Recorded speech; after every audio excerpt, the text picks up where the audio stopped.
Halo semuanya, kabar sehat bukan?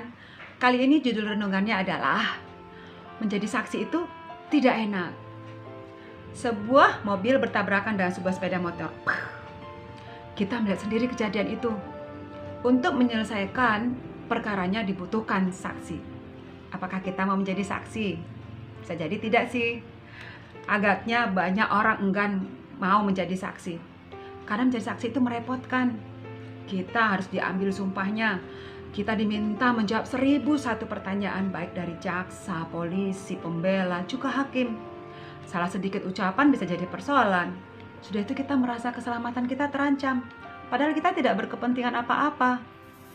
Kalau begitu, apa perlunya menjadi saksi? Menjadi saksi itu tidak mudah adik-adik.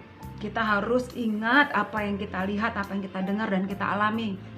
Hal-hal yang kecil juga nanti akan ditanyakan. Misalnya, kira-kira berapa kecepatan mobilnya? Apakah keduanya menggunakan lampu tanda akan berbelok? Mana lebih dulu berada di persimpangan? Selanjutnya, bersaksi juga harus objektif. Tidak boleh memihak kepada salah satu pihak yang sedang berperkara.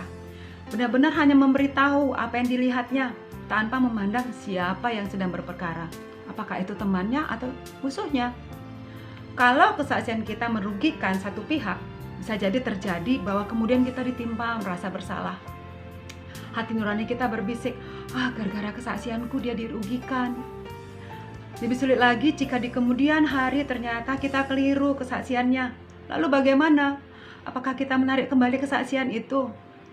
Rasanya malu kan?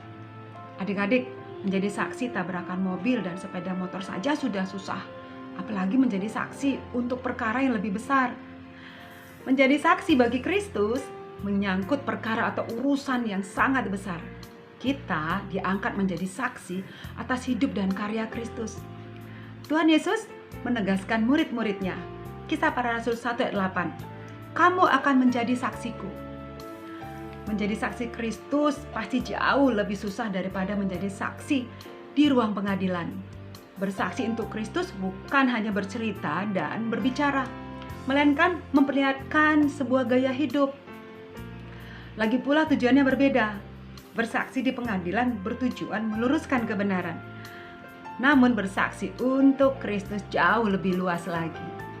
Yohanes bersaksi dengan cara mengarang sebuah buku dan tujuannya adalah supaya kamu percaya bahwa Yesuslah Mesias, Anak Allah, dan supaya kamu oleh imanmu memperoleh hidup dalam namanya.